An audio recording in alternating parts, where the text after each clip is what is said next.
नमस्कार दोस्तों, कैसे हो आप सब। मैं उम्मीद करता हूँ आप सब बहुत अच्छे होंगे। आज हम लोग पास्ट कंटीन्यूअस टेंस का सेंटेंस के विषय में डिस्कस करेंगे। Simple sentence, negative sentence, interrogative sentence होने पे उसका फार्मूला या हिंदी सेंटेंस बनाने का स्ट्रक्चर क्या होता है, इसका डिस्कस करेंगे। डिस्कस करने से पहले एक छोटी सी गुजारिश करूँगा दोस्तों आप लोग से, यदि आप लोग इस चैनल पे नए हो तो इस चैनल को सब्सक्राइब कर लीजिए और बेल आइकन को प्रेस कर लीजिए। यदि आप ऐसा करते हैं तो मुझे खुशी होगी। ठीक है, देखते हैं past continuous tense simple sentence का फार्मूला का डिस्कस करेंगे। तो कैसे करना है दोस्तों, बिल्कुल इजी वे में समझेंगे। सेंटेंस का फॉर्मेशन जो होता है वही होगा। थोड़ा सा रिकॉल करेंगे पीछे। पास्ट कंटीन्यूअस टेंस की पहचान जिस हिंदी वाक्य अंत में रहा था, रही थी, रहे थे, वो पास्ट कंटीन्यूअस होता है। इसका सहायक क्रिया क्या होता है, वाज वर्ब होता है। और मेन वर्ब के फर्स्ट फॉर्म में क्या लगाते हैं, आईएनजी लगाते हैं। यही इसका मेन पहचान नियम नोट है। सेंटेंस की बातें करते हैं। फार्मूला अगर बात किया जाए सिंपल सेंटेंस का फार्मूला, सबसे पहले क्या आता है, सब्जेक्ट आता है। सब्जेक्ट की बात क्या आता है, हेल्पिंग वर्ब, वाज या वर में से कोई एक आता है।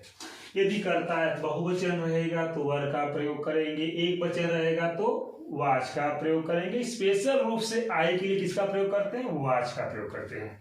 ठीक है, प्लस क्या होगा, एमवी का फर्स्ट फॉर्म होगा। प्लस इसमें क्या जोड़ना मित्रों, आईएनजी जोड़ना है। प्लस क्या होगा तो ऑब्जेक्ट होगा, फिर उसके बाद क्या होगा तो अदर होगा, जो भी फिर फुल स्टॉप होगा।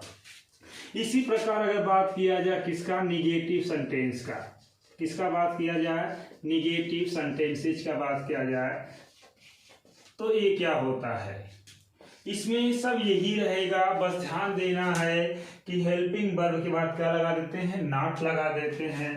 तो इसके लिए फार्मूला क्या हो जाएगा मित्र, तो इसके लिए लिखेंगे subject plus helping verb was या वर प्लस क्या लिखेंगे, नॉट प्लस एमबी का फर्स्ट फॉर्म प्लस क्या जोड़ेंगे, ING plus object plus other plus नहीं फुल स्टॉप। समझ रहे हैं, समझ रहे होंगे। इसी तरह से हम लोग क्या बात करेंगे, इंट्रोगेटिव सेंटेंस का बात करेंगे। इंट्रोगेशन हम जानते हैं कि टू टाइप में होता है। एक जब वाक्य से पहले कोई प्रश्नवाचक शब्द आए और दूसरा जब वाक्य के बीच में प्रश्नवाचक शब्द आए। तो कैसे बनाते हैं उसको देखते हैं। इंट्रोगेटिव सेंटेंस के लिए बात करते हैं। इंट्रोगेटिव सेंटेंस समझ रहे हैं मित्र। फर्स्ट टाइप की बात करते हैं। फर्स्ट टाइप क्या बात करना, इसमें जब वाक्य से पहले कोई प्रश्नवाचक शब्द आए। क्या है मित्र, जब वाक्य से पहले कोई प्रश्नवाचक शब्द आए तब के लिए फार्मूला क्या होता है। हम बार बार कर रहे हैं, हम लोग बार बार इसको करते आ रहे हैं। एक ही शब्द लिखते हैं, खाली क्या बदल रहा है, हेल्पिंग वर्ब बदल रहा है और मेन वर्ब बदल रहा है सेंटेंस में, और कुछ नहीं। अब देखिए यहाँ से क्या होगा, जब वाक्य से पहले कोई आएगा प्रश्नवाचक शब्द तो सबसे पहले हम कहाँ शुरू करते हैं, हेल्पिंग वर्ब वाज या वर में से किसी एक से शुरू करते हैं। वो किसके अनुसार, तो कर्ता के अनुसार, सब्जेक्ट के अनुसार। फिर क्या आएगा, सब्जेक्ट आएगा। फिर क्या आएगा, यदि वाक्य निगेटिव रहेगा तो नॉट लगाएंगे। हम बार बार कहते हैं दोस्तों कि हमेशा इंट्रोगेटिव सेंटेंस में सब्जेक्ट के बाद नॉट लगाते हैं, ये ध्यान रखना है हमें।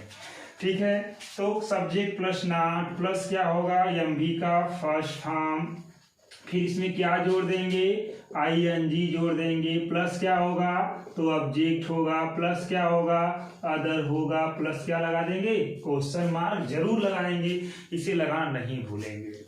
अब बात करते हैं सेकेंड टाइप की। किसकी बात करते हैं, सेकेंड टाइप की बात करते हैं। तो इसमें क्या होगा, जब वाक्य के बीच में कोई प्रश्नवाचक शब्द आए, कोई प्रश्नवाचक शब्द आए। ठीक है, जब वाक्य के बीच में कोई प्रश्नवाचक शब्द आता है तो सबसे पहले हम क्या करते हैं, प्रश्नवाचक शब्द की अंग्रेजी लिखते हैं। तो हम लोग क्या करेंगे, यहाँ पे फार्मूला में क्या लिखेंगे, फार्मूला तो हमारा क्या होगा, सबसे पहले क्वेश्चन वर्ड होगा प्लस फिर क्या आएगा, हेल्पिंग वर्ब, वाज या वर में से कोई एक होगा। क्या होगा, वाज या वर में से कोई एक होगा, प्लस फिर क्या आएगा, सब्जेक्ट आएगा मित्र, क्या आएगा, सब्जेक्ट आएगा, प्लस क्या आएगा, नॉट आएगा, रहेगा नॉट तो नहीं रहेगा तो नहीं आएगा, प्लस एमवी का क्या होगा, फर्स्ट फॉर्म होगा, एमवी का फर्स्ट फॉर्म, प्लस क्या जोड़ेंगे, आईएनजी, प्लस क्या होगा, ऑब्जेक्ट होगा, प्लस क्या होगा तो अदर होगा, प्लस क्या होगा, क्वेश्चन मार्क होगा। समझ रहे हैं, यह पास्ट कंटीन्यूअस टेंस का सिंपल सेंटेंस बनाने का फार्मूला, पास्ट कंटीन्यूअस टेंस का नेगेटिव सेंटेंस बनाने का फार्मूला, पास्ट कंटीन्यूअस टेंस का इंट्रोगेटिव सेंटेंस बनाने का फार्मूला। हम प्रेजेंट को पूरा पढ़ लिए, हम ये देख रहे हैं कि सब रूल उसी तरह से जैसा प्रेजेंट में था, बस चेंज क्या हो रहा है, तो हेल्पिंग वर्ब चेंज हो रहा है और मेन वर्ब चेंज हो रहा है कि नहीं। अब वो भी मेन वर्ब नहीं चेंज हो रहा है। अगर कंटीन्यूअस की बात किया जाए तो हर कंटीन्यूअस में क्या लगाते हैं, मेन वर्ब के फर्स्ट फॉर्म में आईएनजी लगाते हैं कि नहीं, लगाते हैं और हेल्पिंग वर्ब सिर्फ चेंज हो रहा है। हेल्पिंग वर्ब पास्ट कंटीन्यूअस लिए क्या लगाते हैं, वाज या वर लगाते हैं, यही करते हैं हम लोग। ठीक है, तो हम लोग क्या करते हैं, एक एग्जाम्पल लेते हैं, कोई एक एग्जाम्पल लेकर के चारों सेंटेंस को हम लोग बनाते हैं। उन चारों सेंटेंस को बना करके हम सीख जाएंगे कि हमें कैसे बनाना है पास्ट कंटीन्यूअस टेंस का अनुवाद। देखिए एक सेंटेंस लेते हैं खाली, जैसे हम कह दें वह किताब पढ़ रहा था। क्या ले ली सेंटेंस, वह किताब पढ़ रहा था। तो हम क्या देख रहे हैं, वह किताब पढ़ रहा था। जिस हिंदी वाक्य के अंत में रहा था, रही थी, रहे थे आए, तो कौन टेंस है, पास्ट कंटीन्यूअस टेंस है। जब हम पहचान लेंगे तो देख रहे हैं सिंपल सेंटेंस है, तो सबसे पहले वह की अंग्रेजी वह कोई पुरुष, इसलिए क्या लगाएंगे, ही लगाएंगे। ही सिंगुलर है, एक वचन है, तो किसका प्रयोग करेंगे, सहायक क्रिया वाज का। एमवी का फर्स्ट फॉर्म इसके बाद आता है, तो क्या होता है, रीड माने पढ़ना, इसमें क्या जोड़ दे, आईएनजी। ही वाज रीडिंग, किताब पढ़ रहे हैं तो क्या होगा, a book, he was reading a book. इसी में दूसरा सेंटेंस लेते हैं, जैसे हम कहते हैं, इसी सेंटेंस को निगेटिव लेते हैं, वह किताब नहीं पढ़ रहा था। वह किताब नहीं पढ़ रहा था, नहीं शब्द आ गया, निगेटिव सेंटेंस आ गया, तो हम जानते हैं सिंपल निगेटिव होता है तो हमेशा हेल्पिंग वर्ब के बाद नॉट लगाते हैं।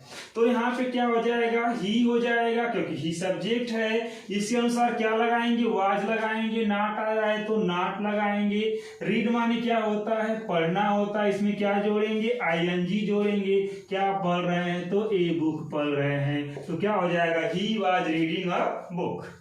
तीसरा सेंटेंस लेते हैं कि क्या वह किताब पढ़ रहा था।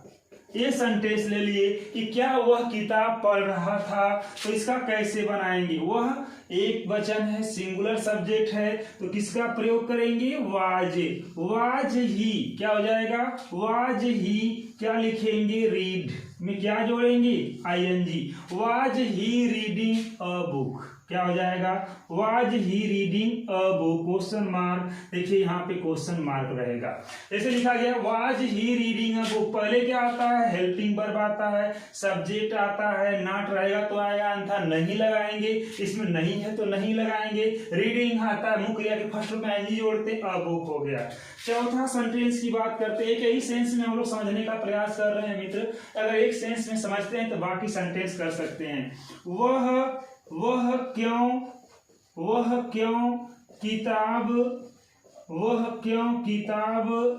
पढ़ रहा था। अगर ये वाक्य दिया गया है, वह क्यों किताब पढ़ रहा था, तो हम लोग देख रहे हैं क्यों शब्द कहाँ आया, वाक्य बीच में आया है। तो सबसे पहले क्या लिखते हैं, क्यों शब्द की अंग्रेजी। वाई माने क्या होता है, क्यों होता है। वाई के बाद वाज लगाएं या वर लगाएं तो सब्जेक्ट के हिसाब से हम समझेंगे। सब्जेक्ट कैसा है, सिंगुलर है तो क्या लगाएंगे, वाज लगाएंगे। तो क्या हो जाएगा, वाई वाज ही। क्या हो जाएगा, वाई वाज ही। अब इसमें नॉट शब्द तो नहीं आया है तो नहीं लगाएंगे। रीड माने क्या होता है, पढ़ना होता है। इसमें क्या जोड़ देंगे, ING. Why was he reading, किताब पढ़ रहे थे। तो क्या हो जाएगा, अ बुक। क्या समझ पा रहे हैं, वाई वाज ही।